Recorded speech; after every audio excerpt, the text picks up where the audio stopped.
हरे कृष्णा। इस पवित्र पौष मास की कथा श्रृंखला में आप सबका स्वागत है। भगवान श्री विष्णु की आराधना के लिए सर्वश्रेष्ठ माने जाने वाले इस पौष मास में हम श्रवण कर रहे हैं हमारे वैदिक शास्त्रों और पौराणिक ग्रंथों से प्रमाणभूत पौराणिक शास्त्रीय कथाओं का। और इसी कथा श्रृंखला की पिछली कड़ी में हमने सुना था कि सोम शर्मा नामक ब्राह्मण अपनी पत्नी सुमना के साथ आध्यात्मिक विषयों पर चर्चा कर रहे हैं। वे अपने दुख का कारण अपनी पत्नी से बताते हैं और उनकी पत्नी धर्म, शास्त्र और सिद्धांत के अनुरूप उन्हें ज्ञान दे रही है। इसी वार्तालाप को आगे बढ़ाते हुए चलिए आज हम श्रवण करते हैं हमारे आज के वर्तमान अध्याय का। सोम शर्मा ब्राह्मण ने कहा, हे कल्याणी, मैं किस प्रकार सर्वज्ञ और गुणवान पुत्र को प्राप्त कर सकता हूँ? कृपया इस विषय में भी बताओ। तब उनकी पत्नी सुमना ने कहा, हे स्वामी, आप महामुनि वशिष्ठ ऋषि के पास जाइए। वे धर्म के ज्ञाता हैं। उनसे कृपा पूर्वक याचना कीजिए, प्रार्थना कीजिए। उन्हीं के आशीर्वाद से आपको धर्मज्ञ और धर्म वत्सल ऐसे सुंदर और सौभाग्यशाली पुत्र की प्राप्ति होगी जो यशस्वी होगा। अपनी पत्नी के कहने पर ब्राह्मण श्रेष्ठ सोम शर्मा सब प्रकार की बातों को जानने वाले तेजस्वी और तपस्वी महात्मा वशिष्ठ ऋषि के पास गए। वे गंगा जी के तट पर स्थित अपने पवित्र आश्रम में विराजमान थे। सोम शर्मा ने बड़ी भक्ति और आदर के साथ बार बार उन्हें दंडवत प्रणाम किए और तब महातेजस्वी ऋषि वशिष्ठ ने कहा, हे महामते, इस पवित्र आसन पर सुख से बैठो और मुझे ये बताओ कि क्या तुम्हारे पुण्य कर्म और अग्निहोत्र आदि कार्य कुशल से चल तो रहे हैं ना? क्या तुम शरीर से निरोगी रहते हो ना? धर्म का पालन तो सदैव करते ही होंगे। हे द्विज श्रेष्ठ, मैं तुम्हारी कौन सी प्रिय कामना को पूर्ण करूं? इतना पूछकर वशिष्ठ ऋषि चुप हो गए और तब सोम शर्मा ने कहा, हे तात, किस पाप के कारण मुझे दरिद्रता का कष्ट भोगना पड़ रहा है? मुझे पुत्र का सुख क्यों नहीं मिल रहा? इन सभी बातों को लेकर मेरे मन में अनेक संशय हैं। किस पाप के कारण ऐसा हो रहा है? कृपया आप मुझे बताइए।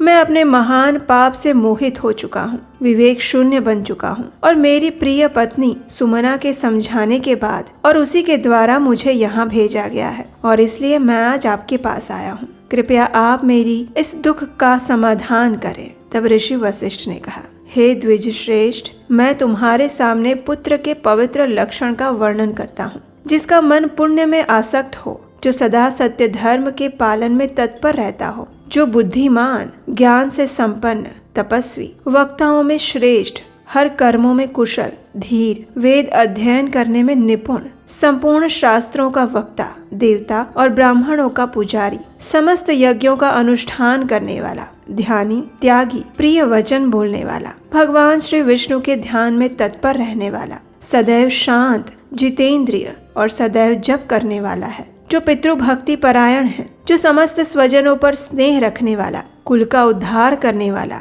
विद्वान और अपने कुल को संतुष्ट करने वाला है। ऐसे गुणों से युक्त उत्तम पुरुष ही सुख देने वाला होता है। इसके अलावा दूसरे तरह के पुत्र संबंध जोड़कर मात्र शोक और संताप ही देते हैं। ऐसे पुत्र किस काम के? उनके होने से कोई लाभ भी नहीं है। हे महाप्राज्ञ ब्राह्मण देव, तुम पूर्व जन्म में शूद्र थे। तुम्हें धर्म अधर्म का कोई ज्ञान नहीं था। तुम लोभी भी बहुत ज्यादा थे। तुम्हारी एक स्त्री और बहुत से पुत्र थे। तुम दूसरों के साथ सदैव द्वेष रखते थे। तुमने सत्य का कभी श्रवण नहीं किया था और न ही तीर्थों की यात्रा की थी। तुमने एक ही काम किया था और वो था खेती करना। बार बार तुम उसी में लगे रहते थे। तुम पशुओं का पालन भी करते थे। पहले गाय पालते थे और उसके बाद भैंस और फिर घोड़ों को भी पालने लगे। तुमने अन्न को बहुत महंगा करके रखा था। तुम इतने निर्दयी थे कि कभी भी किसी को थोड़ा सा भी दान नहीं देते थे और न ही देवताओं की पूजा करते थे।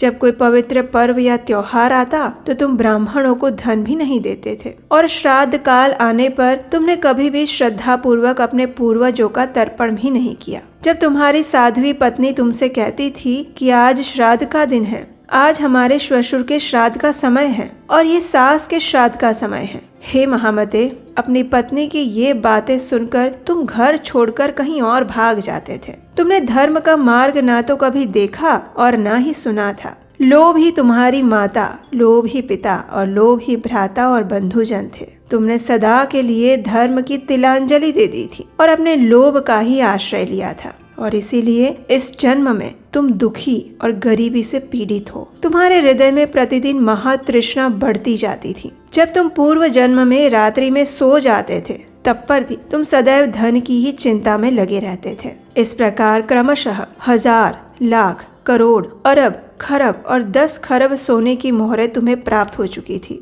फिर भी तुम्हारी तृष्णा ने तुम्हारा पीछा नहीं छोड़ा, वो सदैव बढ़ती रही। तुमने कभी दान नहीं दिया, होम नहीं किया और धन का उपयोग भी नहीं किया। जितना कमाया वो सारा जमीन के अंदर गाड़ दिया। तुम्हारे पुत्रों को भी उस गड़े हुए धन का पता नहीं था। तुम्हारे हृदय में तृष्णा की आग सदैव जलती रहती थी और उसी के दुख से तुम्हें कभी सुख नहीं मिला। इस प्रकार मोह में पड़े पड़े ही तुम काल के अधीन हो गए। तुम्हारी पत्नी और पुत्र तुम्हें पूछते ही रह गए, लेकिन तुमने उन्हें ना तो उस धन का पता बताया और ना ही उन्हें दिया। तुम प्राण त्याग कर यमलोक में चले गए और यही तुम्हारे पूर्व जन्म का सारा वृत्तांत है। हे विप्रवर, उसी कर्म के कारण तुम निर्धन और दरिद्र बने हो। जिसके ऊपर भगवान श्री विष्णु प्रसन्न होते हैं, उसी के घर में सदैव सुशील, ज्ञानी और सत्य धर्म परायण पुत्र होते हैं। संसार में जिसको भक्तिमान श्रेष्ठ पुत्र की प्राप्ति हुई है, वो भगवान का कृपा पात्र होता है। भगवान विष्णु की कृपा के बिना कोई भी पत्नी, पुत्र, उत्तम जन्म, उत्तम कुल को और श्री विष्णु के परम धाम को नहीं पा सकता। ऋषि वशिष्ठ की ये बातें सुनकर सोम शर्मा ब्राह्मण ने पूछा, हे महर्षि, अगर ऐसी बात है तो फिर मुझे ब्राह्मण वंश में जन्म कैसे मिला? कृपया इसका कारण बताएं। तब ऋषि वशिष्ठ ने कहा, हे ब्राह्मण, पूर्व जन्म में तुम्हारे द्वारा एक धर्म संबंधी कार्य भी हुआ था। अब उसे सुनो। उस दिनों में एक निष्पाप, सदाचारी, अच्छे विद्वान और विष्णु भक्त ब्राह्मण थे, जो तीर्थ यात्रा के व्याज से समूची पृथ्वी पर अकेले विचरण किया करते थे। एक दिन वे महामुनि घूमते हुए तुम्हारे घर पर आए और उस समय उन्होंने अपने रुकने के लिए तुमसे कोई स्थान मांगा और तुमने बड़ी प्रसन्नता के साथ कहा, हे विद्वान, आज मैं धन्य हो गया। आज मैंने पावन तीर्थ की यात्रा कर ली और इस समय मुझे आपके दर्शन से तीर्थ सेवन का फल प्राप्त हुआ है। इतना कहकर तुमने उन्हें रुकने के लिए परम पवित्र गौशाला का स्थान दिखाया। वहाँ ठहरा कर उनके शरीर की तुमने सेवा की, उनके दोनों पैरों को दबाया और फिर उनके चरणों को जल से धोकर उसी चरणोदक से अपने मस्तक का अभिषेक किया। उसके बाद तुरंत ही दूध, दही, घी और मट्ठे के साथ तुमने उस ब्राह्मण देवता को अन्न अर्पित किया और इस प्रकार अपनी पत्नी के साथ मिलकर उस ब्राह्मण की तुमने सेवा की और उन्हें प्रसन्न कर लिया। दूसरे दिन प्रातः काल अत्यंत शुभ कारक पुण्य दिवस आया। उस दिन शुद्ध आषाढ़ मास की शुक्ल पक्ष की द्वादशी थी, जो सभी पापों का नाश करने वाली है। उसी तिथि को भगवान श्री विष्णु योग निद्रा का आश्रय लेते हैं। वो तिथि आने पर बुद्धिमान और विद्वान पुरुष घर के सारे काम छोड़कर भगवान श्री विष्णु के ध्यान में संलग्न हो जाते हैं। गीत और मंगल वाद्यों द्वारा परम उत्सव मनाने लगे। समस्त ब्राह्मण वेद के सूक्तों और मंगलमय स्तोत्रों द्वारा भगवान की स्तुति करने लगे। ऐसे महोत्सव का समय पाकर वे श्रेष्ठ ब्राह्मण उस दिन वहीं ठहर गए। उन्होंने एकादशी का व्रत किया और उसका महात्म्य भी पढ़कर सुनाया। तुमने अपनी पत्नी और पुत्रों के साथ एकादशी से होने वाले उस उत्तम पुण्य का वर्णन सुना और उस महापुण्यमय प्रसंग को सुनकर अपनी पत्नी और पुत्रों से प्रेरित होकर ब्राह्मणों के संसर्ग से तुमने भी एकादशी व्रत का आचरण किया।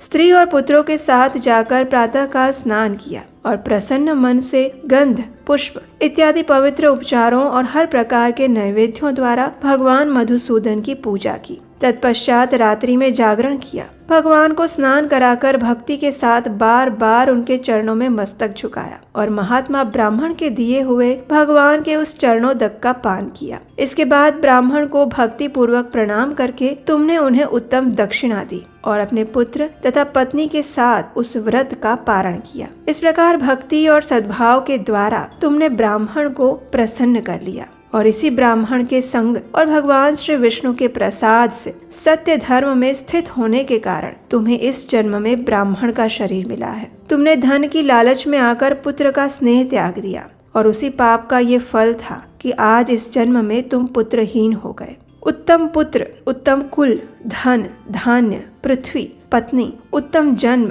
श्रेष्ठ मृत्यु, सुंदर भोग, सुख, राज्य, स्वर्ग और मोक्ष, ये सारी जो भी दुर्लभ वस्तुएं हैं वे सभी परमात्मा भगवान विष्णु की कृपा से ही मिलती है, और इसलिए अब से भगवान नारायण की आराधना करके तुम उस उत्कृष्ट पद को प्राप्त कर सकोगे जो श्री विष्णु का परम पद कहलाता है। हे महाभाग, अब ये सब कुछ सुनकर और जानकर अब तुम श्री नारायण के भजन में लग जाओ।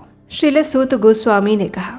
इस प्रकार ऋषि वशिष्ठ द्वारा समझाए जाने पर वे महानुभव ब्राह्मण हर्ष से भर गए। उन्होंने भक्ति भाव पूर्वक महर्षि वशिष्ठ के चरणों में प्रणाम किया और उनकी आज्ञा लेकर अपने घर वापस आ गए। घर वापस आकर उन्होंने अपनी पत्नी सुमना से प्रसन्नता पूर्वक कहा, हे प्रिय, तुम्हारी कृपा से ब्रह्मर्षि वशिष्ठ के द्वारा मुझे अपने पूर्व जन्म की सारी बातें ज्ञात हो चुकी हैं और अब उनके ही आदेश अनुसार मैं धर्म का पालन करूंगा। इस प्रकार सोम शर्मा ब्राह्मण ने दृढ़ संकल्प लिया और उसके बाद उनके जीवन का एक नया अध्याय आरंभ हुआ। और इस नए अध्याय की कथा का श्रवण हम करेंगे हमारी आने वाली पौष मास कथा की अगली कड़ी में। अगर आप हमारे चैनल पर आज पहली बार आए हैं और इस कथा के आगे के अध्याय को भी सुनना पसंद करते हैं तो आपके अपने इस चैनल को सब्सक्राइब करके रख लीजिए। ये बहुत दुर्लभ कथाएं हैं जो कि प्रमाणभूत शास्त्रों से ली गई है और हमें जीवन जीने की बहुत महत्वपूर्ण शिक्षा भी देती हैं। अगर आपने आज की इस कथा को ध्यान से सुना है